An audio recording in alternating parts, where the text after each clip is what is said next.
What is going on, guys? Welcome to the Platinum Podcast. Welcome to episode 13 of the Platinum Podcast, where we talk about all things gaming, all things PlayStation, and all things trophies. I am your host, Lewis, aka PlatinumBro, and I am joined by my glorious co-host, Joel, aka GuyFarruski. How you doing, Joel? I'm doing glorious.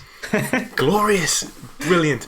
So today, guys, it's a special episode of the podcast because it is our Platinum Awards 2020. So you've had your opportunity to vote, and me and Joel are going to present and have a little bit of a chinwag about what the results are. So we've got Best Game of 2020, we've got Worst Game of 2020, we've got Best Platinum Trophy of 2020, we've got Hardest Platinum Trophy of 2020, and then we've got, because it's the end of the PlayStation 4 life cycle, we've got Best Game of the Generation, where you get your say.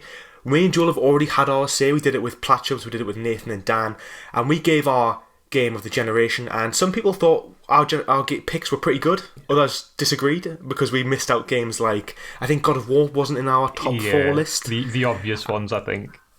So I think a few people were a little bit upset, shall we say. That's a bit of a strong word, to be fair. People were a bit in a disagreement with our picks. But that's what happens when you put your opinions on the interweb. So you've had your chance.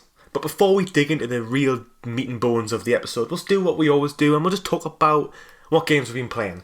So Joel, what games have you been playing this week? Just Death Stranding again. Death Stranding. It's really long to platinum, honestly. It's not overwhelmingly long, I don't think, but it's just a lot of like the same tedious tasks. You have to like do a load of deliveries to like upgrade all your facilities.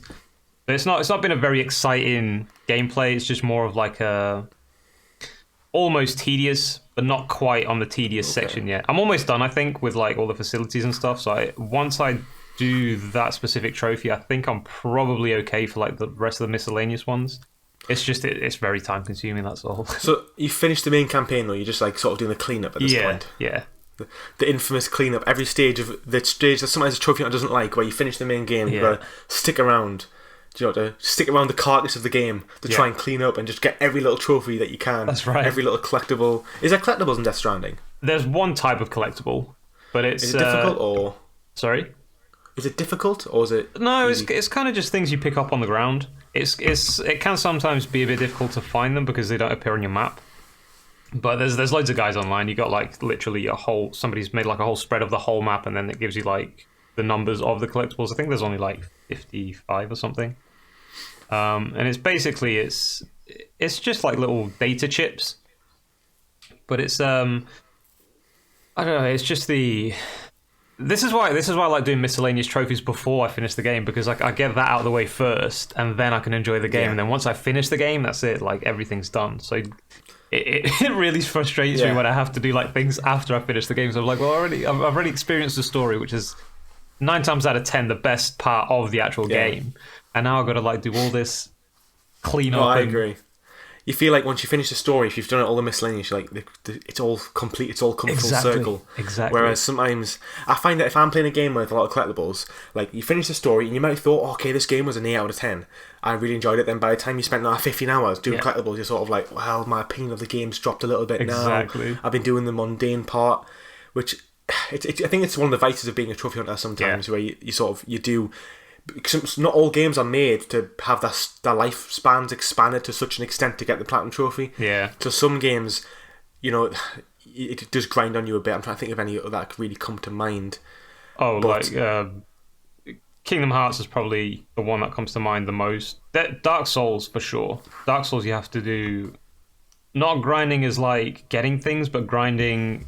Well, not grinding as like grinding for levels, but grinding for getting things. Like basically, Dark Souls has a trophy where you need to, I think it's either get certain rings, which you can only get when you join covenants, but you have to max out the covenants. And to max out a covenant, you need a certain amount of items. And sometimes these certain amount of items, like one of them, I think it's called like the Concord or the Condor or something. I can't remember. But you have to get 30 of these items, I think, to max it out. Mm-hmm. And they've got like a 0.2% drop rate. Oh, that sounds so you go to an area which has got like 4 enemies and Orlando, and you just have to go around.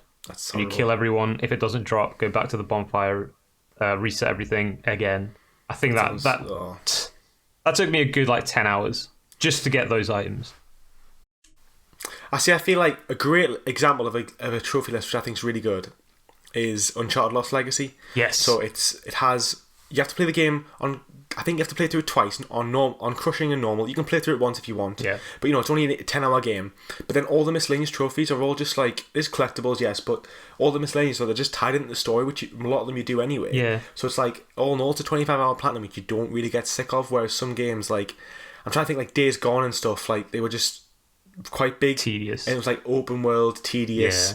Yeah. Like the Days Gone story is say 50 hours, 30, but then the DLC, all the trophies are maybe an extra 15, and by the end you've done all the trophies. It's not a bit the game is not as great as it was when I finished the story. With the story being that long as well, you'd think they'd kind of make it into sections, or even games that have a massive map. But if you're gonna have a massive map, at least let players have something that will, I don't know, unlock a certain section of the map that shows you where the collectibles are, rather than having to find them randomly or using guides and stuff. God of War was probably a game. I'm only remembering God of War now because I remember somebody commenting that the Ravens, or the is it the Ravens? Yeah, I think it's the Ravens. Yeah, the little green Ravens. They were so tedious because there were no indication where they were. There were barely any guides at the time that I did it. And it's just if you miss, there was no they don't even number the collectibles, so half the time you don't even know how many you've already gotten. So if you've gone through the game and you've picked off a few random ones and then you've forgotten about them, and then you get to the part where you're collecting them and you're which ones have I gotten? Yeah. So you have to do the whole thing again. A game that did that really well, and it's quite similar to God of War, was Jedi Fallen Order. Yeah. So every single, it had a big map. Yeah, the maps are confusing, but say there's 8 parts to each map. They broke each part down by percentage, so you have 100% this part, 100% this part, and have exactly what you had to get in every single area. I love Fallen Order. I was thinking about it the other day. After watching The Mandalorian. Still need to finish it. I love that game. It's great. You need to play it, man. Yeah. Okay, let's talk. I'll tell you about my game I've been playing. I think you already know. People in my Discord already know. I've had a little bit of a rant about it. I've been playing a game called American Fugitive. It was £4 in the sale, which is why I bought it. I thought it looked interesting for quite a while, and it's basically an over-the-top GTA 1 and 2 style action game. It has nothing to do with being in prison. All you do is you break out of prison in the first 10 minutes, and it's just an open world game, an open world sandbox. But it's over the top, driving, shooting. It's all okay. It was okay until about 25 hours in. They have these racing trials, and you have to do 19 of them. You have to get them all in gold, and they're quite difficult. They are quite difficult. And I got 13 of them, and then literally the game crashed, and I turned it back on, and it just went, your save file has been corrupted and now deleted, and then it had to start again. And I was like, are you kidding me? Are you actually kidding me? 20 hours of my life just poof, gone. That was the first time that's ever happened to you, isn't it? Yeah, first time it's ever happened. I can tell by your frustration. I couldn't believe it. I was just like, is this actually a joke? This has never happened before. The game was laggy, glitchy, the game would crash every 2 hours and just take us back to the home screen, but I never thought anything of it. I thought, this game's a bit glitchy. I'm going to write that in my review. I was making notes it's going to get a bit of a thrashing for being glitchy. But now the fact it's deleted my save file, I've never ever had that happen before in my life. I bet the game was thinking, write down a bad review. You say, yes. Well, now it's gonna get a horrendous review now. It was on the cusp of getting a 4 or 5 out of 10, and now it's gonna be getting less than that. Now I don't want to say exactly because I don't want to give any true spoilers, but as well the review of the trophy guide. Some joker wrote a trophy guide. He's like, how long does it take to finish this game? 18 hours. What's the difficulty? 3 out of 10. I was like, you clearly haven't played this game. Clearly, it took me 20 hours, okay, and I had about maybe 8 to 10 hours left of collectibles. So basically, you finish the game after 10 hours, and it's just spent 20 hours doing collectibles and driving, and then so it's clearly not 18 hours. And then he's like, difficulty 3 out of 10. I was like, no, it's not. The driving is so hard. It's easily a 6 out of 10, in my opinion, maybe a 7. I'm probably going to give it a 7 out of 10. It's because it's imagine driving, okay, but you can only see 10 metres in front of you at all times. Oh, God, no. But you've got to do a drive, but you've got to do it without making any mistakes, without crashing. Oh, God, no. Yeah, exactly. It's no. It's over top. It's the over the top driving, but it's so close. It's so narrow. It's literally you're just driving, and it's the police car. I'm going 110 mile an hour. Boom. That over and over again for 10 hours. It's no, that's definitely not a game for me. That's for sure. I'm laughing about it now. I was really, really miffed yesterday. I was so angry. My face was just red. But I'm over it now. Okay. Thankfully. But anyway, let's move on to That was the starter of this episode of the podcast. There's no dessert, I don't think, in this episode. the main course of this episode. The main course. Hopefully, the main course will be so good that people will be like stuffed. You'll be full. The dessert won't have to come. You'll be rubbing your belly like, I want to speak the chef and tell him it was absolutely divine, but I don't need any dessert. And then a massive tip, and then walk away. That is how we hope you perceive this episode of the podcast. So, the Platinum Awards 2020. We had almost 100 people vote on this, which I think is absolutely amazing. I couldn't vote. I just want to put that out there because when you make a form on Google, you can't vote. Did you vote, Joel, or not? I did. Joel voted. So Joel's one of those 90-ish people who voted, which I think is brilliant. So Very you've good. had your say. It's a really good Joel turnout. Yeah, I agree. Joel doesn't know the scores. I've kept them hidden from him. To like add a bit of like juiciness to the episode. Like, what's he gonna say? Find out. So how it's going to work is I'm going to go through each category. Now I'm going to give you a runner-up and maybe a third place. Now that is going to depend on if there's a clear-cut third, because some of them there's like a clear winner, a clear second, and everyone's voted like all over the place for the rest of them. So there's just no clear third place. For most of them there is a clear third, but a few there isn't. Okay. So I'll tell you what. Well, Joe, which would you want to hear first? Best game, worst game, or best platinum trophy, or hardest platinum trophy? Let's go with best game, just because like we found out yesterday what the best game was in like everybody else's sort of opinion. Okay. So I'm interested to see on this one.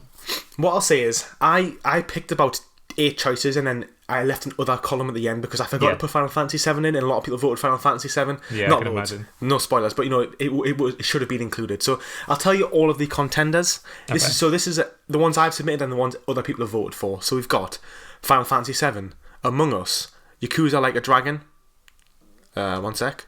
Crash Bandicoot 4, Spider-Man Miles Morales, Demon's Souls, Fall Guys, Call of Duty, Cold War, Astro's Playroom, Ghost of Tsushima, Marvel's Avengers, The Last of Us 2, Resi 3, Watch Dogs Legion, AC Valhalla, Doom Eternal, and Mafia Definitive Edition. Now we have 3 clear-cut games that stood above the rest. Okay. One getting 10% of the votes, one getting 26%, and one getting 30%. So, in third place for best game of 2020 on the Platinum Awards is Spider-Man Miles Morales. Okay. So it's worth noting that actually, Joel, I don't think you haven't played any of these games that have won best game. I was about to say that it's hard for me to judge and choose because I don't think I've played any of the games on that list at all. So yeah. But Miles Morales is third best game of 2020 voted by you. I think that's pretty fair. I haven't played the game. I've looked at it. It looks, great. Oh, yeah. It's more of the same of Spider-Man, which was phenomenal. Like, I love Spider-Man. I know, Joel, you do as well. Yeah. I think that's a strong third place. I don't think it would have been best. I think there's some really strong games this year. I think 2020 has been a pretty good year for games. Yeah. And I think it just wouldn't have been good enough. It's worth mentioning, if you're just dialing into this one and you missed last episode, Cyberpunk 2077 is not in any of these lists, and that's only because we're recording this on the 13th of December, and Cyberpunk came out on the 10th, and neither of us have had a chance to play it, and realistically most people who've already submitted would not have had a chance to play Cyberpunk. It's a bit of a glitchy mess, but it looks pretty phenomenal if you ask me. I think I'm going to leave it a couple months, wait until there's been a few patches, play it on next gen. I think it'll be probably the best game of next year, at least up there. That's what I'm thinking. Like, I'd prefer to wait a little bit and play it on next gen, rather than have like that. Oh, it's out now, so I want to play it now, and then be not having that wow factor. I think a lot of people on this gen aren't getting that wow factor. PC players are, because you can run the game as it should be run, but people on last gen, I don't think it's the same with The Witcher 3. People who bought it for PS3. It was nowhere near as good as when it was on the PS4. Yeah. And I think I think there's this problem with, I just think, this is personal, but I think cross-platform is actually really holding back a lot of games. I watched someone play Assassin's Creed Valhalla on the Xbox Series X recently, and I was really impressed by the frame rate. I thought it was really good. However, you could tell it was just like a sharpened Xbox One game. That's what it felt like. And then you look at like games like Demon's Souls, which is exclusively made for the PS5, and it's like it's a different game. It's not even comparable, the quality of game.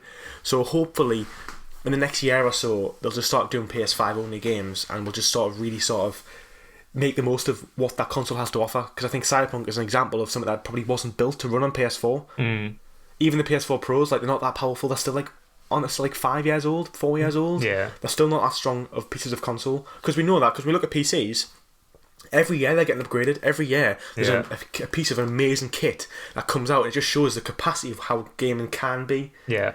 So it's like, it's like comparing an iPhone 10 to an iPhone 5. Like, that's kind of what you can. It's like trying to get all the stuff you would get on your iPhone 10 to work on an iPhone 5. It's like, well, it'll work, but it won't be the best.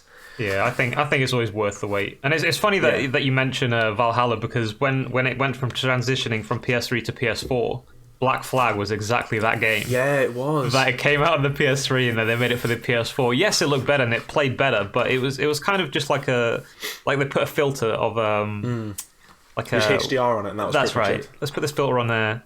Done. Alright, let's move on to number 2. Yes. So we're getting juicy now. Okay. At a time, this game was top. For a while, this game was top.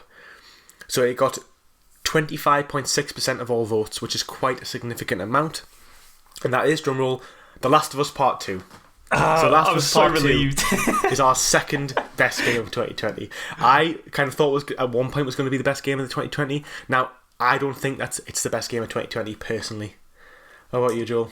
I don't. From what I've heard, again, I haven't played this game, but from what I've heard, and just how Naughty Dog approached the release of this game, I think they didn't deserve Game of the Year for that reason alone. Just the reason that they more or less sold you a different game than what was shown.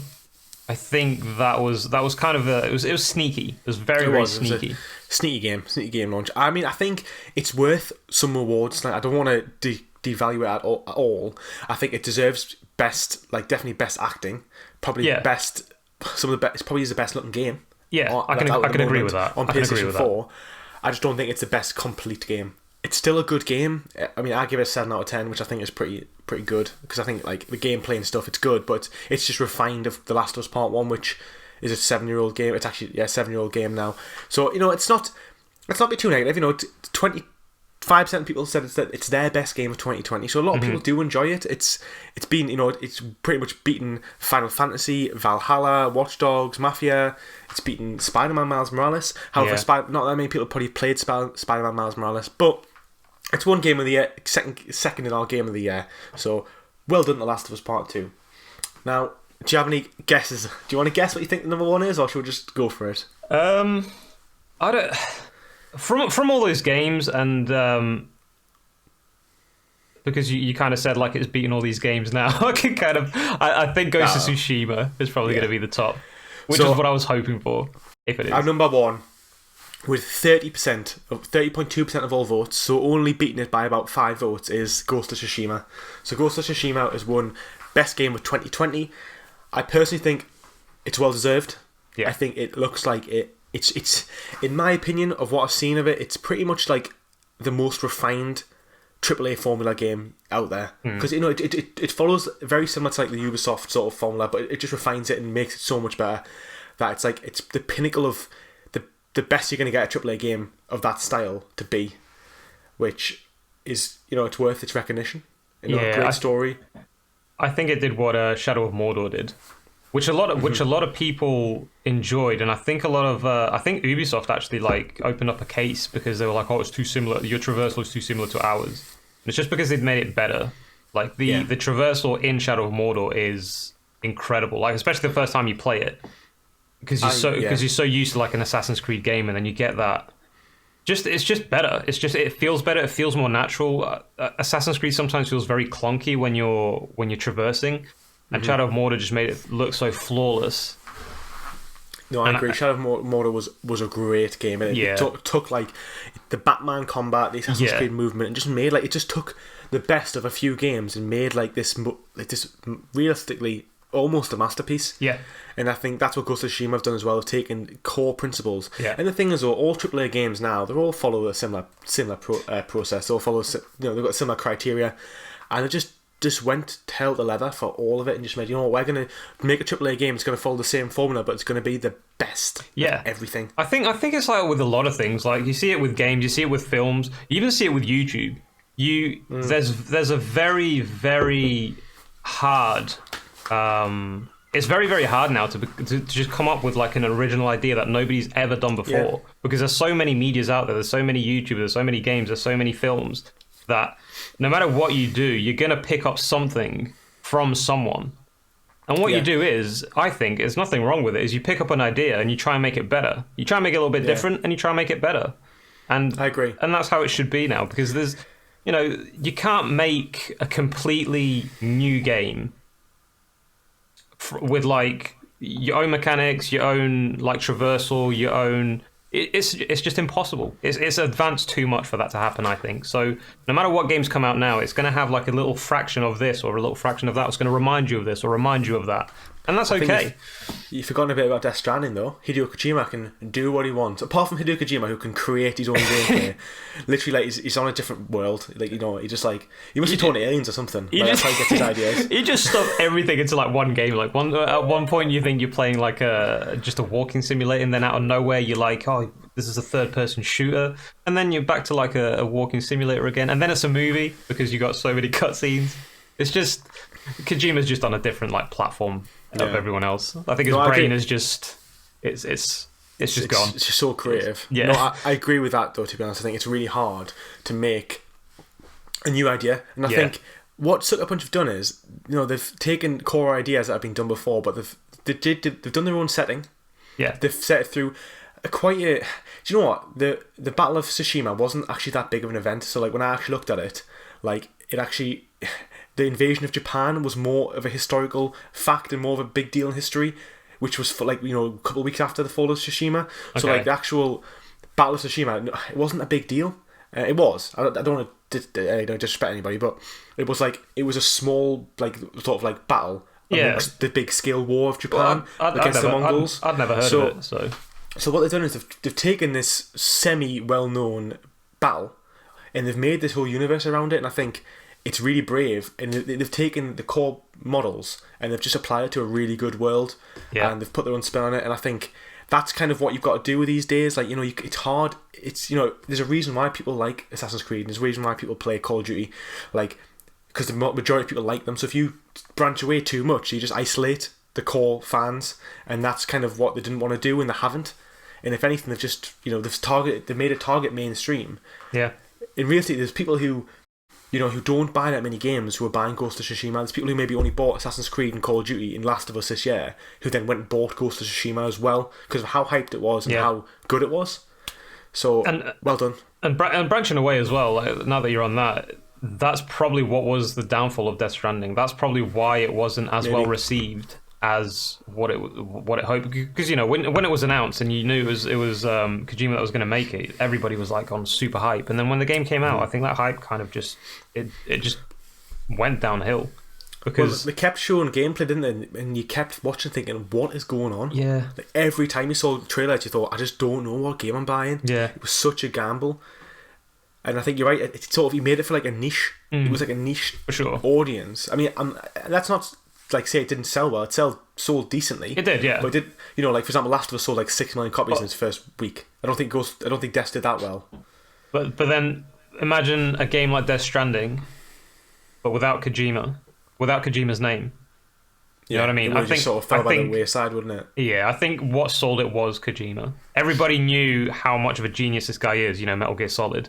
Mm-hmm. And also, I think everybody felt how hard done he was by Konami. That everybody just wanted him to succeed, and I think that helped. I'm not saying it's a bad game. I still recommend Death Stranding to a lot of people. It is a game you need to experience rather than watch. You're going to find it boring if you watch. You need to actually experience and play the game. Well, it's sort of the idea that, like what you just said there, is pretty much you can't make that unique game until you're well known. Yeah. Because, so Hideo 100%. Kojima, I mean, he's been well known because of Metal Gear for years, but he spent 20 years developing his brand, his self-brand himself. Yeah. And it's like, so you can't just get some 25-year-old kid who's come in, just finish university for developing games and make Death Stranding because no one would buy it because they don't want to take it's too far out of the norm. So it's sort of like, if Sucker Punch were to do Ghost of Tsushima and make 2 and make massive changes, it would still sell a lot because it's an established brand or it's an established development studio. So it's all about, you need to build up from doing like games that do well in the norm, and then if you want to then branch out, you can then take that risk. Yeah. But most people can't because most people aren't as famous as Hideo Kojima. He's like the most famous single person in the gaming atmosphere. Yeah. Oh, for sure. Absolutely. All right, let's move on. This has turned into like Kojima the awards. There's always something that will butt lick in every single episode. Normally it's Witcher, but apparently it's Death Stranding and Hideo Kojima. He is pretty much God though. I should just get like a photo of him on the back wall. Right, okay, so we'll move on to the funniest one. I think this is the worst game of 2020. Okay, I'm excited for this. So for this one, we've got 3 clear-cut games. Okay. So I'm going to read through the list. This isn't as big of a list. So, so just to clarify, the same applied. I only put about 6 votes in, and some people then added their own.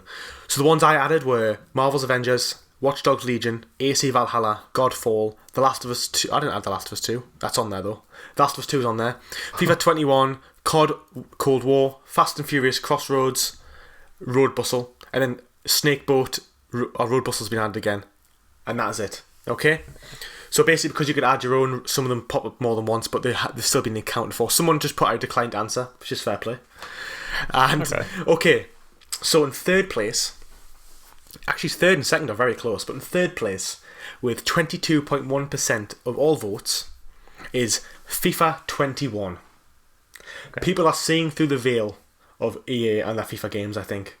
They're seeing now that these games aren't changing, they're coming out, and it's pretty shameful. Yeah. So have you seen what's happened with the Switch or not, Joel? I've not seen what happened, no. Okay, so when FIFA 20 came out, EA put on the back that there's been no mechanical changes since FIFA 19 on the back of the Switch box. Okay, wow. So the only thing that changed is the Ultimate Team and the team kits and stuff. Okay, and it's charged the full price £60, which is pretty shocking. Yeah. And then when the FIFA 21 came out, it said in the back, there's been no mechanical changes since FIFA 20. Which means FIFA 21 on the Switch is actually just FIFA 19, but with new Ultimate Team and new teams. So basically, if you're buying FIFA 21 now, you're just buying FIFA 19 with a few new players. And on top of that as well, you cannot buy FIFA 19 or FIFA 20 on the Nintendo Switch store anymore. You can only buy it in physical. So they basically said you've got to pay £60 for FIFA 21, and you can't buy FIFA 19 anymore on the cheap. It's so unethical. Oh my god. So, but anyway, FIFA 21, I haven't played a FIFA game since 2018, since FIFA 18. Yeah, I've not played. That's when I stopped. 19. But I'm glad people are acknowledging that it's just they're not doing enough. I mean, PES have taken the right step, if you ask me, this season, because they've done a season update, and the season update was only £20. I agree. I think that's the way that it should be done now. If not, every other year. Why can't they just do FIFA 2023 and just do a free update? I know why, for money. Yeah. But the only way that's going to change is if people stop buying it, but people won't. It's like this horrible cycle. I mean, people who go on. Even if they don't make it free, just charge like a reasonable amount. I mean, okay, you're going to get, instead of going into like the edit tab and like changing every single player around and like still having old kits, just do what pairs £20. Mm-hmm. I think £20 is reasonable for a major update, which updates kits, leagues, all the players. And a little bit here and there, maybe patch a little bit of gameplay. That's there's always stuff, there's always going to be little things. I mean, £20 for that I think is acceptable, but re-releasing the same game over and over again and charging full price for it is a joke. £60. I think they've kept it at £60 for the PS5, but next year when FIFA 22 comes out, it'll be £70. Yeah, and it's like things in a year, like a year's not enough time to make and develop anything different on a game. Like, you know why they're working on FIFA 20. They're probably close to finishing FIFA 22 now. Let's be real. They'll have it finished by March. The game cycle. Games go gold like 2 months before they're released. Yeah. So they're only getting they may be working for it on 18 months. Maybe they start working on FIFA 22 in late FIFA in 2019 maybe. But nonetheless, it's just shocking. Yeah, and the Ultimate Team thing is the fact that every year you have to get a new Ultimate Team, and that's sort of like where they make pretty much all of their money. Yeah. We've spoke about this loads on the podcast, but we'll not delve into it too much. But we'll just say, I think FIFA deserves its. The thing is, it's the best football game out there, but there's only two. That's the thing. No one else makes football games, and I actually like playing FIFA. I think it's got good. It's like a Call of Duty game. Like, you can pick up pretty much any Call of Duty game, and have a good. If you like first person shooters, you'll have a good time with it. Yeah. For a while. It's the same with FIFA. It's the malpractice that EA associate with it. On that, would it really be on top if PES had every team? I think that's what knocks PES down. It's because you go into a league and you've got like these random names and random badges, and it just doesn't feel real. Whilst on FIFA, it feels real because all the leagues are official. So I think if PES had like every official league, it would be better than FIFA. It would be top. Well, I've played PES 19 and FIFA 18 is the last one I played, and I would say PES 19 is not as good as FIFA 18 in terms of gameplay. Okay. I played it and I just think it's not as responsive. The players make really weird runs, so like you can always like put these mad runs in and stuff. Yeah. But then again, I've only that being said, I spent 5 years playing FIFA and I spent only 1 year playing PES. But I prefer the managers. I prefer the career mode on PES, and I think you're right. If everything was licensed, it probably would be at least be able to hold its own. It's Konami as well that makes that, isn't it? Yeah, it is. Yeah. Which is again, not the best of reps. Yeah, exactly. But they're better than EA though. So yeah. Okay, we'll move on because spoke about FIFA there. Number 2. So in second place, with 23.3%, it only got one more vote than FIFA, and that is Fast and Furious Crossroads. Now, this game, in my opinion, deserves to be on this list, probably more than FIFA, because FIFA's on this list because of the unethical decisions by the company. Ultimately, Fast and Furious Crossroads is on this list, in my opinion, because it is just a terrible game. I've just seen videos and it was enough. Vin Diesel has rocked up on his day off of doing some big movie and just recorded lines and went, I'm only going to do them in one take. I don't care if you like them or not. Pay me my money and I'm out of here. He's come in for a day, recorded lines for this terrible movie and just walked out. Oh god. It's got terrible online. It's got 1 or 2 little good missions, but the majority of the game is just an absolute mess. Even graphics wise. Yeah, it's like it looks like it came out 2008. Oh my god, it's just, come on. I think the Fast and Furious franchise is pretty much dead anyway. Even the films. You say that, but then the films, like millions of people go see them. I think. I know. There's plenty of people who just casually go and see them. I think like normal movie buffs don't really go see them anymore. But I think there's plenty of casuals who still go on and see Fast and Furious, which there's nothing wrong with that if you enjoy it. No, there isn't. But if you don't get lost in the moment, if you don't get lost. In a majority of the films, let's be honest, the films aren't as good as what they were initially. Like the films, what they were built on, that's completely gone. Yeah. Like the initial films were like tuning cars, doing these street races, and now it's just like guns and bigger cars and bank heists and all. And bank heists is like, what the hell is going on here? I mean, it's more like a GTA film than a Fast and Furious game. It's just like they're just sort of like they use like the story's never really the main point of the movies. It's more like just the action. Yeah, exactly. It's just like, and that's a person it appeals to. Someone who just wants to go in, maybe unwind from their life and just get lost in this little world for an hour and a half, which is fine. But the problem with that is you can't do it for the game.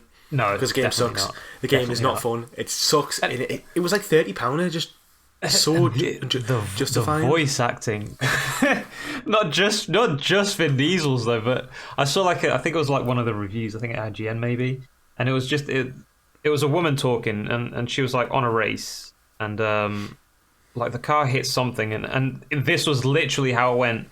Oh no, I have scratches on the side of my car now. Oh no, and that was it's like, what are you doing? It's ridiculous. Like, I think people who make games, okay, people who actually make games are gamers. You don't, I would never become a fashion designer because I don't care about fashion. People who make games love games. Yeah. They knew making this game it was bad. So you got to think, it sort of ruins your passion, and you must think like they know they're making this bad game, they know it wasn't ready, they know it was going to flop, but they must be getting pressure from somebody. Yeah. To make and release this game, to milk this franchise. And I would have got it if did it come out alongside a Fast and Furious movie, or did it just sort of came out like randomly? I think it came out I think it came out randomly, because the next one's due like next year or something. I don't even know who the studio are though. I've never heard of them. To be fair, So I think it does bad justice. It doesn't do justice, sorry, to the movie franchise tie-in games because we haven't had that many of them. No. And now it's sort of like, well, the only one I can think of is Peaky Blinders. They had a game spin-off and it was okay. Really? That's a top-down thing, isn't it? Yeah, it's like a strategy game. Yeah.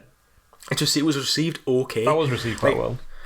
For like a small studio and stuff. And then there's a John Wick's game, which is like called John Wick's Hex, which is like a strategy game as well. Yeah, and that was received quite well. A small indie game. These games don't have to be terrible. I mean, to be honest, I think that the problem with this is as well, is racing is actually quite a niche genre now. Not many people like racing games.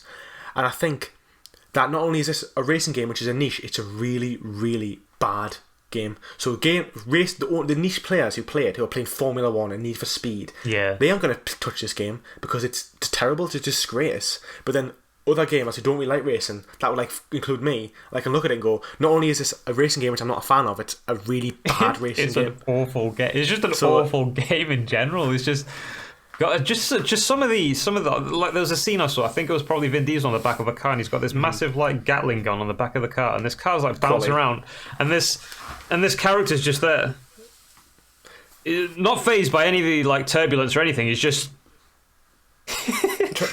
barely fit in his car. Apparently there's a really good bit at the end.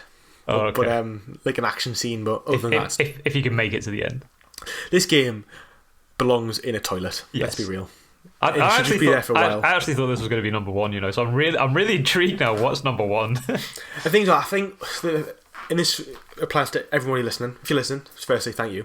But I think it's because not that many people played it, that's why it doesn't affect. That's why I didn't get first. I think if everybody who voted on this list played this game, it probably would have got worst game. Yeah, but because it didn't sell that many, that's why. Now that applies to pretty much all of these lists. Yeah, but we'll move on to number one. Now, number one with 32% of the votes, so about 10 vote. One sec, about 9 more votes than second place is Marvel's Avengers. Okay, I can agree with that. Now, I've spoke about this loads. I've ranted about this loads. I think this game is not. If you looked at it in terms of just gameplay, it's not the worst, but it is the biggest flop and the most undersold game I've ever played. It just didn't deliver on any of its promises, and it just took the best franchise, the most popular franchise in current modern day, across every single platform in the world, and absolutely butchered it. To be honest, it's kind of like a movie tie-in game, really. And it's like Final Fantasy, Fast and Furious, yeah, that was bad. That was really bad. But you kind of knew it was going to be bad. Whereas Marvel's Avengers, they spent hundreds of millions on advertising. They pushed it.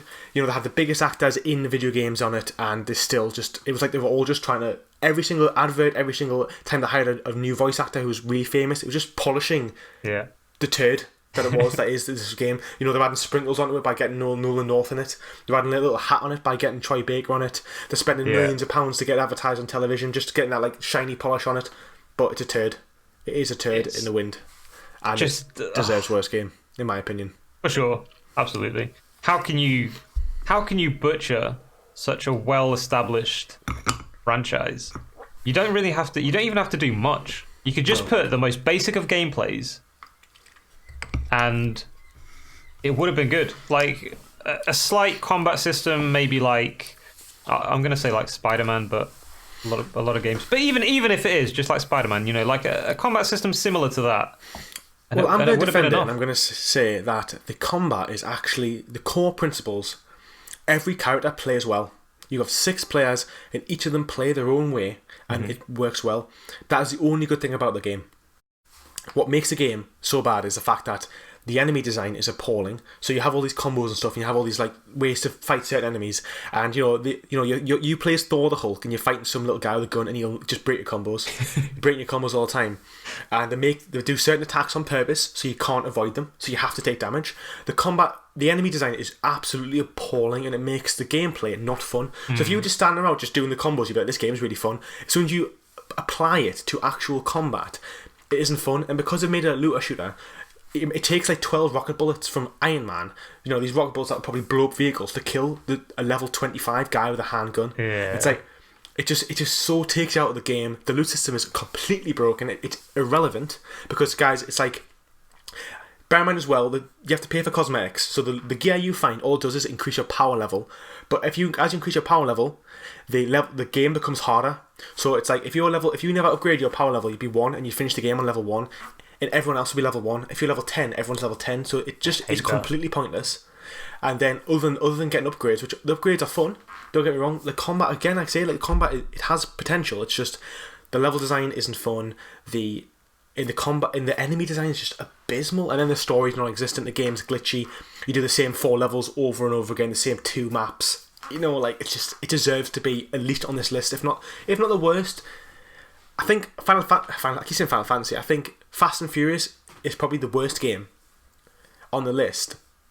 But Avengers is just such a disappointment. I think it's like you said though. I think because a lot more people have played Avengers, and not that many people have played Fast and Furious. I think that's probably what separates the two, because people have experienced how bad it is. Like me, for example, I've not played both of them, so I'm only going off from what I see and what other people have experienced.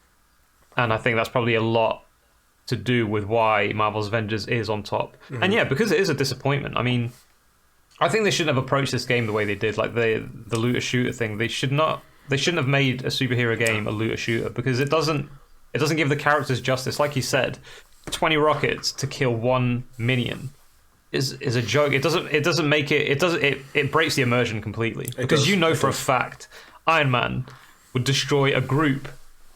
They were better off. Hulk would. They were better off doing like the Dynasty Warriors thing, where you have like a big group of enemies, and then 1 rocket and you could just destroy 20 enemies at once. I think that would have probably been fun.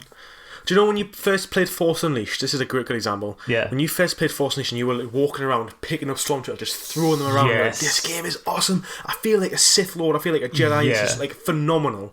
It could have been like that. Yeah. But it wasn't. That's what it should have been. Yeah, it's like imagine going up a Stormtrooper and being like, oh, it's taking 25 hits to kill a Stormtrooper. On the next one, it's like, what? Stormtrooper's missed. Like, you know, it was immersion breaking.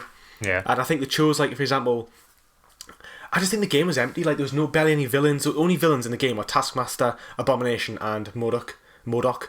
And it's Marvel, it's Avengers. There's like hundreds of enemies, and I think it just they missed an opportunity. I think apparently they're going to bring in new content, but the thing is, right? They've already delayed Hawkeye's DLC. They're meant to do a Hawkeye and the Hawkeye girl is a DLC, and they've pushed back Hawkeye, and now it's only the girl, which is fine. But it's like you've already pushed back content.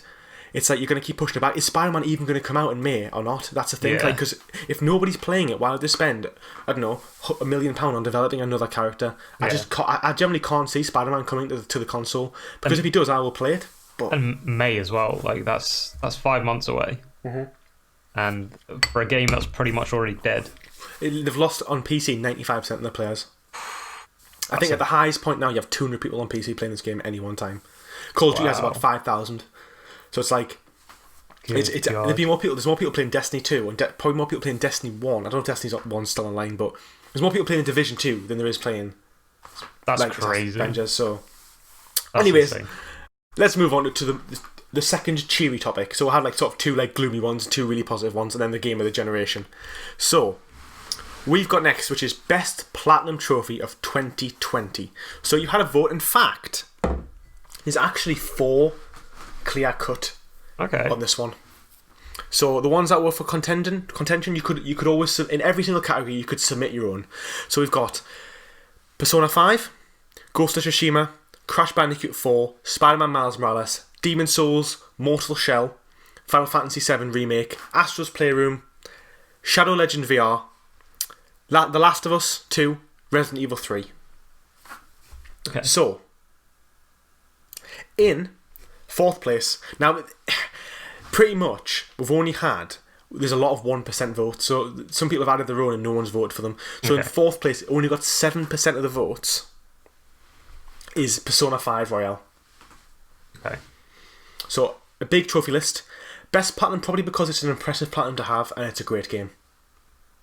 Joel's like, just see the fatigue in his eyes just when he thinks about Persona 5. He's like, that game destroyed my life. It did. Like, for a whole month, that's all I ate, slept, breathed was just Persona 5. It was just, oh God. Okay, we'll move on to number 3, because number 3 only got 10% of the votes. Okay.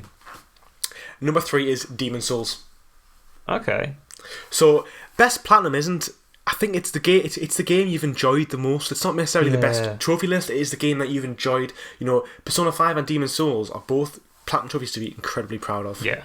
I think that's a pretty good. I would love to get a Demon's Souls Platinum. I might go for it next year. I'll see how Bloodborne goes. And then, yeah, I mean, it looks phenomenal. The frame rate, 60 FPS on 4K. Absolutely magic. Yeah. It looks beautiful. It really does. It looks so much better than the original. Obviously, when are you going to play it, Joe? PS3. You play it next year? Yeah, just when I get the PS5. I'm thinking of maybe trying to get the bundle. They usually do bundles with the PS5, so I may try and get the Demon's Souls bundle. But we'll see. Are you going to... See, I'm going to trade my PS4 Pro in. Are you going to trade us in, or are you going to keep it? I'm going to keep it. Oh, yeah. Yeah, I'm going to move it to the lonely living room. Oh. See, I've got my PS3 from PS3 games, and if I play all my PS4 games on PS5, I'm thinking I might trade it in and get about £120 cash, like, trade-in, and I can get, like, 2 PS5 games with that. So I'm thinking about getting, like, my PS5 with Spider-Man, and then picking up Demon's Souls, and maybe just waiting. And keeping that £60 for any big games that come out next year. Which, I think, from the lineup of what we've seen, there's going to be... I'm hoping God of War 2 comes out next year. I don't think it will. You don't think? I don't think it will, no. I also think... I'm like... Final Fantasy... Is it Final Fantasy 16? Yeah. That's not next year either, is it? Or is it? They're going to announce more things next year, but I doubt it. It looks pretty good. It looks interesting. It just depends on what route they're going to take. Yeah. See, I'm a big Ratchet & Clank fan, but I'm not going to pay £70 for a 25-hour Ratchet & Clank game. Like, I've said it a few times now, I pay, like, £1 an hour, maybe £1.50 an hour now with inflation, but I just think, like, I'm not paying £70 for a 20-hour game now. Yeah. I can't justify it. Like, normally, even when I was paying £50 for a game, I couldn't justify it then. Yeah. And I won't be justifying it. I think we'll see how this goes, because I know games going up to £70 is actually a big deal, because I bought The Last of Us for £50 this year, brand new from game. So £20 increase in games is insane. It's a lot. I don't know if it'll stick. I actually think it might put a lot of people off, and they might have to put it down again. We'll see. It's not in line with inflation at all. So if that defense is just not really acceptable in my opinion. No. So we'll see. No, I agree with that. We'll move on. Second best platinum of 2020. The second best platinum of 2020 with 24% of all votes. So now we're getting like high. A quarter of everybody voted for this as best platinum, and that is Spider-Man Miles Morales. Yeah, I was expecting that. I think it's a game where it's easy. It's 30 hours, 2 playthroughs, and it's a great fun game, and it's an easy platinum. I think most people who play this, there's a lot of people who will play Demon's Souls and won't get the platinum. Same for Persona 5. Yeah. But people who pick up Spider-Man, pretty much everybody, it'll be one of those platinums just like Spider-Man, which is, pretty much 50-60% of people who are playing it can get the platinum trophy. Yeah. And, because of that, it makes it very approachable, very welcoming for new players, new PlayStation 5 owners, PlayStation 4s, and of course it's on both platforms as well. So pretty much anybody can play this game. So I think it's fair. I think it's fair. Yeah. I think it's fair. I was expecting it to be one of the top ones, to be fair. Yeah. I kind of thought that Final Fantasy VII would have been really high. But it's not. I'll just give a spoiler, it's not number 1. But never mind. Okay, we'll move on. I just can't help myself. I'm just such a spoiler guy. Okay, so Best Platinum got 41.9% of all votes. Okay. So almost half of everybody voted for this game. And that, again, is Ghost of Tsushima. Ghost of Tsushima is just cleaning up shop this year. And it's crazy to think, me and Joe were talking about the Game Awards just before we started recording, and it only won, I think, 1 or 2 things. I think it won Best Art and the Player's Game of the Year. Yeah. It won nothing else. Well, we should have a Best Platinum Trophy Award. It's a lot like Horizon Zero Dawn, Days Gone. It's like a first-party, clean, like open world trophy list. Over 50% of players have got this Platinum Trophy. So 50% of everyone who's played it on PSN profiles has the Platinum Trophy for this game. It's an easy list. And I think it's just because it's such a good game. It's just people have such a good love affair with this game. They just want to shout from the rooftops that they think it's one of the best games they've played. It just shows how much of a good game it is, because not everybody likes to do like the tedious tasks. Even though Spider-Man does have a few. Like, I'm sure Miles Morales is the same. I've not played it, but I'm sure there's it does have a few. It's like the crimes and maybe the tasks. The tasks were a bit tedious, but it's still fun to pursue that trophy, because it's not going to break your back trying to get it. It's not going to be one of those things where you have to now I've got to memorize all these mechanics, or oh, now I've got to try again and again and again and again. It's not going to be fun because just the swinging alone is incredible. And I think with Ghost of Tsushima, from what I've seen, just the world itself, like you have no map from what I've seen, like no like mini map thing. What guides you is like nature, which is very immersive. Like you don't break that immersion because you know what's going to guide you is you're just walking around and you see a bit of wind and that's what's going to guide you to your next objective, or like birds guide you to like collectibles or foxes. It's just I'm not going to say the perfect game, but it's probably going to come very close. Yeah. And it shows from the amount of people that took that time to, after the story or during the story, to just do these little tasks and these little collectibles and all these little extra things that you don't really need to do and get the platinum. And like 50% is a stupid amount. Like you said probably on the last podcast, it's like it's more common than like a bronze trophy. I said that it was the platinum trophy in Ghost of Tsushima is more common than the platinum the trophy for finishing the story in Red Dead 2. That's right. That was it. So Red Dead 2 is That's crazy. A great game. I absolutely love it. I'm gonna put. I mean, Ghost of Tsushima is the same. They both deserve the title of masterclass, the masterpiece. Yeah. And I think they're beautiful. They're amazing games. But more people finished Platinum Ghost of Tsushima, which probably takes you about 60 hours, than people who finished the main game on Red Dead 2, which probably takes you about 40 hours. So it just shows that more people have just played through that than played Red Dead, and I think that really shows. In Red Dead's, probably not its defense, but in Red Dead's sort of, I think, downfall. I mean, I'm about to spoil the game here, like massively. But I'm sure, like everybody has played it by now. Yeah. But I think what maybe killed Red Dead with people not finishing the game was killing off Arthur Morgan. I think you get so attached to Arthur that playing that prologue with John Marston, it's just not the same. I felt it. Like, I got really attached to Arthur. Arthur had, like, one of the best character developments I've ever seen in a game. Like, ever. Phenomenal. And when you start really loving Arthur, that's when they, like... You can see he's gonna die, and that's just it's just like a stab to the heart when his first cough, and you're thinking, no, it can't be real. It's sad. But then again, I just that's how you kill off a main character. Well, it's people who made Neil Druckmann take note. That's how you finish a great story. God. With it and giving like I know I agree it was emotional, but I like playing as John. It wasn't the same, but it was good. Like, it was a good callback to Red Dead. I like playing it. It's just there was a lot of tedious things in between, like the bit with the farm and stuff. They could have maybe just cut that off, or maybe given that to you afterwards as like a peace thing, and just gone straight to revenge rather than giving you that massive build up of missions that were quite tedious. Like, let's teach our son how to ride a horse, or let's fix this fence. And it's like, dude, one of your best friends just died. I know. One of like the most important characters in this game just died. And I think, actually, what I think really held back Red Dead 2, which I get why they do it, is the lack of fast travel. So I think making how difficult the fast travel was. I mean, I know they've updated it now, they have made it a lot more accessible, but when I played it wasn't. And I think when it takes you 10 minutes to get to a mission start, and you got there's 45 missions, that's like 8 hours of just riding around on a horse, and for some people they drop off. Like, I powered through, and I get why they didn't put it in, so you can take appreciation of this glorious world they made, but at the same time it isolated a lot of players. I think a lot of players would have dropped off, and that's what stopped them finishing the game. But anyway, let's move on, because we're on the hardest platinum trophy now. Hardest platinum trophy. Now Okay. Now we've got a tied second place. Okay. And a tied first place. Really? Yeah. Huh. So we'll start with the second place, obviously.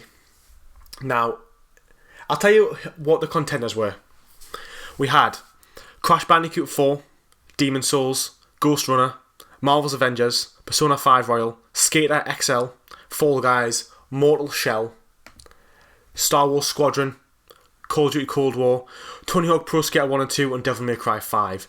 Okay. All difficult platinum trophies. Like there's not an easy game on that list. There's a reason why it's the hardest platinum trophy list. There's a reason why it's a category this year. Particularly this year, it's had a lot of really hard games. Yeah. And I think on that, again, it's going to be the same thing of it's the games people have played the most which get the most votes. Because I would honestly say, bear in mind, Skater XL, I put it on there because it is over 1,000-hour Platinum Trophy of grinding online. That probably is the hardest Platinum Trophy, to be honest. No game on there requires 1,000. Some games, like Star Wars Squadron and Devil May Cry 5, are so skill dependent you'll either do it or you won't. Like, so Devil May Cry 5 could take you a lifetime if you're not good enough. Like, it could be impossible. But anyway, in joint second for the hardest Platinum Trophy of 2020, which really is third and fourth place, really, is Marvel's Avengers and Persona 5 Royal. Okay. I think both of those... I don't necessarily think Persona 5 Royal is a hard platinum. I think it's more of an endurance platinum. I would say the same for Avengers. Oh, maybe Avengers Persona, as well, yeah. I played Avengers. I think with Avengers, the only problem with Avengers was the glitch trophies. So when it came out at launch, even now, I made a video about glitch trophies. I still got people messaging on me probably once every other day saying, I'm still getting glitch trophies. Wow. So I think that was what made it so hard. It's about an 80-hour platinum, which is nothing compared to some of these on this list. But the fact that some of the trophies are glitched, and some people have had to replay their whole story. So, you know, sometimes some people have spent over 150 hours on this game. And I kind of get it. And a lot of people have played it. But yeah, what you said on Persona 5, I kind of think you're right. It's doable. Yeah. Persona 5 is probably the most... I'd probably say that and Mortal Shell are the most doable games on the entire list, to be honest. The rest of them are more difficult. It's just if you're going to get over that burn. Because Persona 5, you don't really need any skill. You just kind of need to persist. You can sort of grind and be a bit overpowered. I think Persona 5 Royal as well, the list isn't as hard as Persona 5, the base game. No, it's not. It's easier. I've done a bit of research. I think I'm going to play Persona 5 Royal, not Persona 5, when I get on to playing Persona. Alright. So, joint first. Each of them got 36% of the votes, which means 72% of people did this quiz. Pretty much 70 people out of 100 voted for these two games. And they are... Drumroll. This is the last part of the actual awards, other than Game of the Generation, but that'll be a little bit presented differently, is Crash Bandicoot 4 and Fall Guys. Oh, really? I knew they were going to be up there. I thought they were first and second. Crash Bandicoot 4 was second the whole time until the very last day, and it just got a few more votes to 36%. Tough games. They are tough games. I'm surprised Devil May Cry's not up there. I really thought Devil May Cry would have been first. I think with Devil May Cry, is people have played it. It's really a 2019 game. It's just a remastering. So realistically, I think that's why. So I've got them both up. I've got the trophy guides up here. I just want to tell you a little bit about them. So this is the rating for Fall Guys on PSN Profiles Guide. 10 out of 10 difficulty, 60 hours. And Crash Bandicoot 4 is 100 hours, 9 out of 10 difficulty. Now, these games are difficult for different ways. Fall Guys, it's the infallible trophy. It's pretty much famous by this point, and that's for winning 5 games in a row, which is like, it's an online game with 100 players, or is it 60 players, but nonetheless, you're going against 59 other people. Even with, there's a glitch where apparently if you lose, you can close the application, it just doesn't count. But even still, 5, that's a long time, and as well, there's risk of that not even working. Yeah. So I totally get that, and as well, it's probably one of the most played games of this year. Yeah. Because it was free, it was a massive deal. Yeah. You know, it had hundreds of thousands of people playing it in its first couple of weeks. It was all over Twitch, all over YouTube Live. It was the game to play. Was it October it came out, or was it September? September, it was August. It was a game. It was a game of the summer, pretty much, wasn't it? It just came out of nowhere as well. Yeah. And just everybody just went. Everybody was playing it. It's still got quite a big player base as well. It's not as big as obviously like Fortnite and stuff, but it's hanging on with its player base surprisingly. Yeah. So yeah, that's fair. I think Crash Bandicoot, they basically took the original trilogy times 2. They made it so you had to play through every level twice. Yeah. Not only do you have to get the gold relics, you have to get the platinum relics on every single level. Like, that is just absolutely ridiculous. You had to be an absolute master. You had to do every single level, all like 30 of them, you know, to 100%. No mistakes, the right path, the jumps at the right time. It takes a real master to do this game. It would take an insane amount of time to just completely memorize one level, but doing it for all of them. Well, I've done Crash Bandicoot 1. I haven't done it. No, that's a lie. But I did the first world, and I just gave up. I got sick of it. And it took me, bear in mind the first world is the easiest world, it took me about 30 minutes to 40 minutes per level, and there's 5 levels there. There's 25 levels, so there's almost 25 hours of just doing that. this game's harder, and I'm not very skilled. And that was the first world as well. Every world gets harder. Yeah. So it's like, you are literally going to be playing a level, and you're going to be doing it hundreds of times. Hundreds of times of the same stuff. Like, it's like next level dedication. You've got to love it. And as well, apparently, I've seen footage of it. It looks okay. It's not, apparently it did not sell as well as the original trilogy. Let's put that out there. It did not sell as well. I was probably expecting that. I think people maybe the trophies I think intimidated a lot of people, especially Platinum Hunters. I think a lot of people who are Platinum Hunters looked at that list and thought, no chance. I think I shall be passing on this one. So. Yeah. Yes, I agree. I think as well, nostalgia played such a big influence on people buying things. Crash Bandicoot Trilogy had the nostalgia factor, so did Crash Team Racing. This game didn't have that to rely on. Yeah. You know, there's a reason why we don't get that many platforming games these days. And the ones that come out are like Astrobot and stuff. They're easy. Yeah. People don't play that. People don't like platforming that much anymore. It's not even dying. It died off. It is 10 dead. years ago. It is dead because you have platforming with other games. You have platforming included in other games. Like, and in my opinion, they're the worst part of those games. You think? I'm not too. You know, I'm not the biggest fan of platforming if it's done well. Yeah. The worst thing in a game is platforming that isn't done well. I think Assassin's Creed technically has platforming, and that's done well. The free running stuff's amazing. Yeah.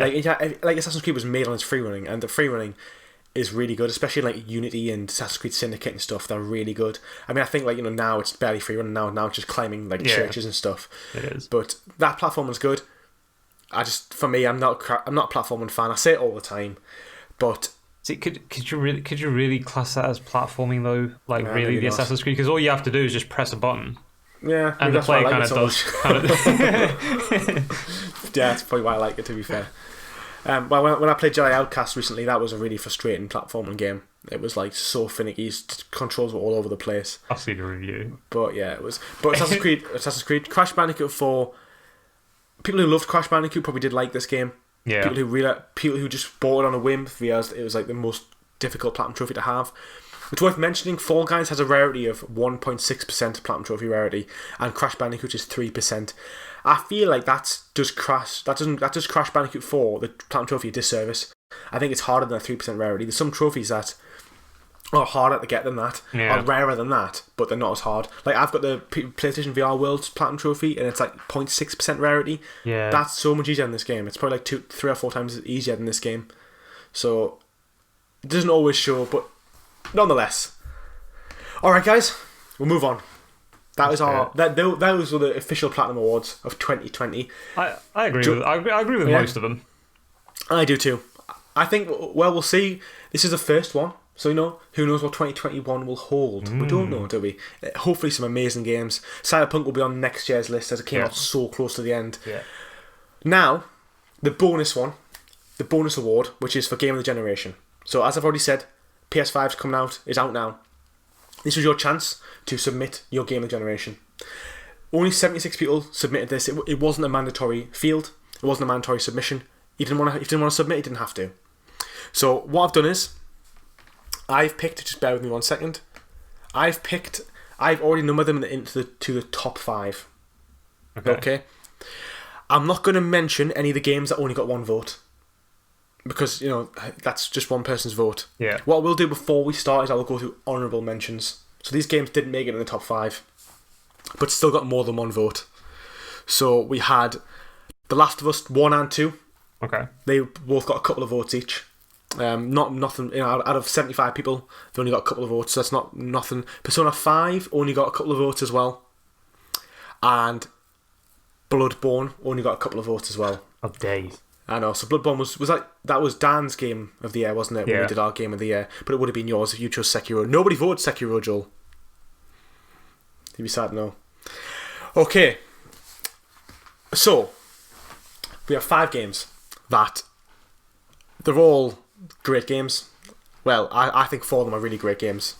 Okay. So in 5th place for Game of the Generation on our Platinum Awards is Horizon Zero Dawn. Okay. It was a first party game. I think a lot of people loved it. Yeah. I didn't. I thought it was okay. Sorry to the people who voted for it, because it got quite a few votes. I thought it was a Yeah, it was an 8 out of 10. I'm not going to discredit it. It was a good game. What it did well, but it didn't do anything. It didn't blow me away. It didn't have it didn't have a good cast. Combat was okay, but the world was amazing. That's pretty much what I'd say about Horizon. What about you, Joel? I really enjoyed it. Did you? I thought it was actually around the time that I started platinum hunting like seriously, and I think it was probably one of the big games that I platinumed. Yeah, it was, because it wasn't a hard platinum. It was quite easy. Maybe the hunting. DLC's hard though. The DLC. I didn't play the for DLC. No, he isn't. The DLC wasn't hard. The DLC wasn't hard. Horizon Zero Dawn's platinum's probably like a 3 out of 10. Yeah. Oh, for sure. The DLC is about 5. So it's a little bit more because it introduced a lot more of the robots. I can't remember what they're called, but there's like fire ones and they're really difficult and they just like destroy your health all the time. Right. It's considerably harder. Okay. But okay, fair play. So Joel, I don't think it deserves 5th if you ask me. Like there's games like I mean I haven't even played Bloodborne, but I think Bloodborne would have been a better game. I think Last of Us Remastered is a better game, but nonetheless, that's what people vote for. It gets number 5. 4th. So, in 4th place for the Platinum Awards Game of the Generation, voted by you, is Witcher 3. That's quite low on the list, Joel's like, that's not good enough. That's like, how dare you? That's very low on the list, I'm glad it's on the list, to be honest. I didn't get my say. I'm glad it's on the list. I'd be like creating a write-up in here if it wasn't even on the list. I'd be like, this podcast is over.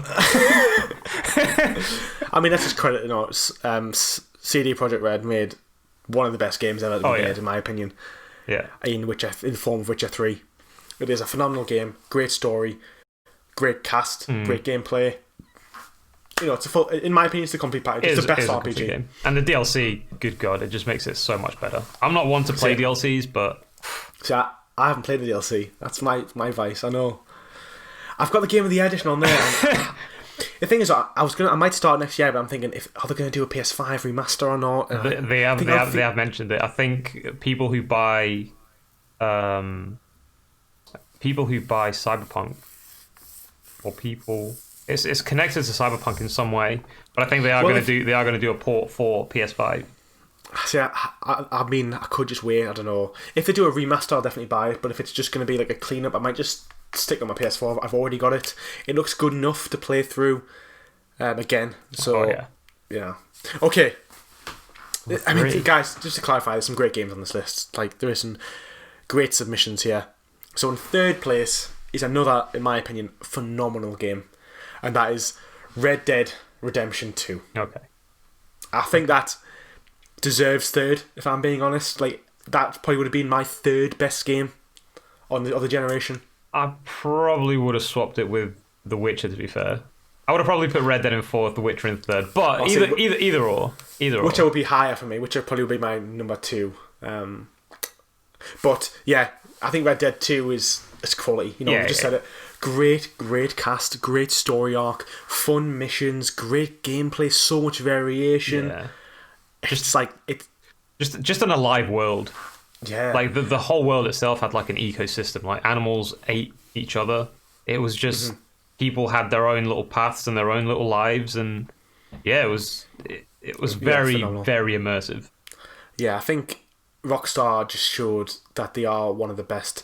See, in my opinion, Rockstar's changed of late because of how much they've milked GTA 5, but I think Red Dead 2 has shown that they've got the capacity to make some of the best games in the world. And I think if they keep going, even if they only make one game per generation, it'll always be in the top 5 games because of how good they are. I mean, we'll see. I mean, would I vote GTA 5 the best game on Xbox, in the best games on Xbox 360? I don't know. I think it would have been up in the top 10 because of how good the gameplay is, but don't think I would have given it a top 5 personally. But it's hard to say because like I'm kind of like forgetting all the games that came out for the PS3. It's been that long that maybe GTA 5 is probably the most relevant one because it's been it's on every generation now. So okay, so number two. So this has been voted. It got, out of the 70 people, more than 10% of the votes. About 15% of the votes. I haven't got actual numbers today on this one because I had to do it all worked this one out by myself, but about 15% of all votes, which is a lot, just to clarify, because there's a lot of games on here. There's about 20 games on this list. Some like, for example, The Outer Worlds is on there. Yeah.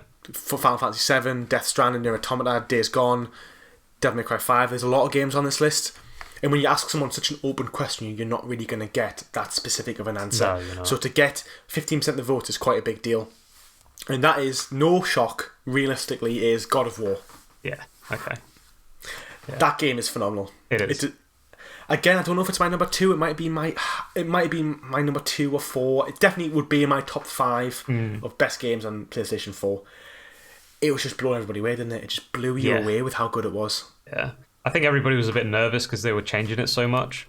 I think a lot of people maybe thought it was going to be a bit like The Last of Us, where Ellie wasn't really that useful. Yeah. And then you played it, and Atreus is just a beast. He's quality. Atreus is just so... He's so vital to the combat. Yeah. In especially like in hard situations where you just need an enemy to stagger, and you just use his arrows and it staggers you. It's a game changer. It's really, really good. It's quality. It's probably the best combat on PlayStation 4. Yeah. I think we would say that. Like, you had the Leviathan axe, you got the Blades of Chaos, you got your fists. It was so dynamic. It offered so much variation of enemies. Yeah. And the story, the way they made the story, like it was just one shot. There was no cuts. There was nothing. It was just a one shot of the camera. The only time you'd get like a break in that cut was if you died or, if you had to load the game up. But it was just a one single recording the whole way through, and it just made it so perfect. I agree. I think I forgot about that. Now you've mentioned it. I think it won an award for that. Yeah. Like the best camera design. And to be honest, you're right. Like no games do that at all. No. What they did there. It's so hard, incredibly hard, because you think like what these actors had to do, or even like the people who pieced it all together. Like the positions had to be perfect, exactly the same as where they left off. It's just wow. I mean, the only thing I can think that the actors maybe had a break was like when the camera panned out to like no characters, or just the scenery or something. Yeah. And that's when maybe they did the other shot. But still, it's just a great piece of just media. Yeah. I agree, and I think as well in this modern day with the high budget games, you have to take in consideration that these are all mo-capped. Like pretty much all the games that were mentioned in this, I don't think The Witcher 3 would have been mo-capped, but all the games in this list would have had motion capture. Yeah. And it's like it's actual people acting out these violent scenes, and the emotions and stuff they're displaying. You're basically a full-on actor. Yeah. In the big games, like we need to give credit to these amazingly talented people. Absolutely phenomenal, masterpiece through and through. I think, I would say, out of the 4 or 5 games in this list, they're all masterpieces. I mean, you might say Horizon Zero Dawn was as well. Probably not to this extent. Horizon Zero Dawn was a good game, but it wasn't like to the standards of God of War. God of War, I think it blew everybody away. I think it did. Just everything in general was just great. Apart from this last game, I put everything out of the water except number 1 for game of the generation. With, off the top of my head, this one got about 18% of the votes. Okay. So it got a couple more votes more than God of War. So it was close to the top. Very close to the top. And that is Marvel's Spider-Man. Okay, yeah. Alright. I'm glad this game won, because it was my game of the generation. And I remember people saying, like, oh, it's not game generation. Well, people have voted, at least my fans who, we all like, if you watch these podcasts, you most likely like the same games as me and Joe like. Yeah. Because you couldn't watch an hour-long podcast about these two nerds talking about Witcher 3 if you didn't like Witcher 3. Like, you'd probably be like, these guys don't know what they're talking about. You would click off, wouldn't you? You wouldn't watch it. So, obviously, my audience likes the same stuff that we like. Yeah. And I think, but I do think Spider-Man was my game of the generation. I do think it was the best game on PlayStation 4. Personally. Yeah, for sure. I actually think, like, in the game in 2018, I think it got like second place with God of War. So it's so ironic that it's kind of like swapped now, that God of War is second and now Spider-Man's first. I would say 2018 was definitely the best year for gaming that I can remember. Like, definitely in this console generation, like, we had Red Dead, we had Spider-Man and God of War all in the same year. Like, that is phenomenal. That is incredible. They're the 3 best games of the generation. Yeah, and they were kind of they were nicely like split apart as well. I think God of War came out in like March, Spider-Man was like May, and then Red Dead was like October, or September. So basically, by the time you finish each of these games, another phenomenal game was coming out. I think Spider-Man is amazing. It's the most complete Spider-Man game. If you don't like superheroes, that's fair. You're probably not going to like this one, but if you like superheroes, you like Spider-Man, you're going to get told a really great story. Even if you don't like superheroes, though, like just the traversal, like forget it's Spider-Man, and just look at the traversal just as a traversal and just swinging from building to building. It's it's enjoyable. It's just it makes you feel like you're actually swinging because the mechanics were so perfect and the momentum and just everything about that game. Yeah. I still say it's the best Spider-Man game. I agree. Period. I think Web of Shadows is good, but it's not as good as Spider-Man. I think you're right. What you've said there. I've watched a lot of videos of people who say I'm not a Spider-Man fan. I haven't watched Avengers. I haven't watched Marvel, and I played Spider-Man, and it was great, and I platinum trophied it. And as well, not only that, Spider-Man is probably the most platinum game on this of any AAA game, and it reduced so many people to trophy hunting through Spider-Man, through how good it was. It just brought people in. Like God of War was a harder trophy list. Red Dead 2 was obviously really difficult, but Spider-Man's like a 2 out of 10 difficulty to get the platinum trophy. So many people are going, "Oh, this game's amazing!" And now I've earned my first platinum trophy, which I think is incredible. So that's also why I should probably get a special mention on the Platinum Awards anyway. Yeah, because of how accessible it was and how many people it's converted into trophy hunters. Like I get loads of people commenting saying, "My first platinum was Spider-Man." It's like, Spider-Man, not only are you amazing for me, you're amazing for the community. So we love you, Spider-Man, on this podcast. We do love you, Spider-Man. Okay, what time? Quick check what time. Well, okay, that is the Platinum Awards, guys. We're on about an hour and 15, Joel. So we'll rein things in, and we'll have a little relaxing close down. So as we've said, going back to the start was me and Joel talking about the games we've been playing. The main course you've just consumed. Hopefully you're full of conversation and ready to compliment the chefs on how good the main course was. And the dessert is something sweet. It's like just something small, like a little cookie that you get like with your receipt. Yeah. And this is just us having a little bit of a wind down. Yeah. How are you feeling about that, the awards, and Joel? I agree. Especially the generation ones. I have to agree. Probably that list is probably the one I agree with the most.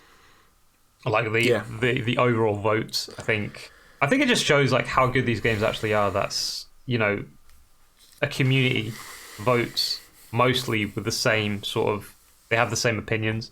Mm-hmm. It just shows how well done these games are and how much effort and actually how much love is put into the game. Because games like God of War and Spider-Man, they wouldn't be, even The Witcher, they wouldn't be as they are if they didn't have people that loved the characters and loved the story and the game, and just to make something incredible. So I'm really looking forward to like the follow-ups now for these games, especially God of War and especially the next Spider-Man. For all of them. Yeah, you're right. I'm looking forward to all of those games. I think you're right. No, I think there's a reason why these games sell so well. Is because they're just masterpieces. They're just beautiful pieces of art. And I think, thankfully they've been recognised as such. I mean, there'll be a few hidden gems out there that some of us haven't played. There's always games that you don't play because you miss out on the opportunity. Like I haven't played like Demon Souls yet, or we didn't play. I mean, neither of us have played Ghost of Tsushima yet. But we've watched so much of the footage and content. We're both in acknowledgement that we're going to love the game. Yeah. Like I'm at the point where if I was to give a top 10, I think I'd put Ghost of Tsushima in it. Oh yeah, for sure. I haven't even played it yet. I just know that it's gonna be like probably 8 or 9 or maybe 7 or 6 of my best games of the generation because of how good the game, or at least of this year, of how good the game is. So yeah, great list. We're gonna make this a yearly thing, guys. We're talking very, very in the future now. But we'll hopefully do the same thing in December of next year. Yes. And we'll see what's changed. We'll see what 2021 has to hold. It's going to be a big year. The PlayStation 5 is going to be hitting its stride. Oh, yeah. We're going to get some big games, some big announcements. And we're going to be, this time next year, we'll be talking about how excited we are for the games of 2022. Oh, it's crazy. It's crazy times. Oh, I can't wait, dude. I cannot wait. Exciting. What we'll do, guys, we'll give you an update on the podcast. There's not going to be one in 2 weeks' time. We're going to take a break just with it being Christmas. So this is the last podcast of 2020. So we will be back in 2021 in 4 weeks to talk about some games, talk about whatever we've been doing, whatever games have come out, whatever's been announced. 4 weeks is a long time, lots of discussions. And we'll be getting some guests coming in soon. The reason why there hasn't been a guest for a few episodes is because I want to do the podcast, the Platinum Wars, just me and Joel. We'll start the podcast together. We're going to end the year at least, just us two. But also, I'm also upgrading the process of still upgrading my PC. When that gets a bit better, we'll get some more guests on. I've got some good guests lined up, and I really want to speak to them. It's going to be great fun. But until then, take it easy, guys. Have a great day. have a happy Christmas, I Yeah, suppose, and a because happy New Year. Christmas is going to be coming. Yeah. So, thanks so much for watching, guys. Don't forget to like and subscribe. Check out Joel's channel. It's in the link down below. And thanks for watching, guys. Take it easy. Take it easy. Bye-bye.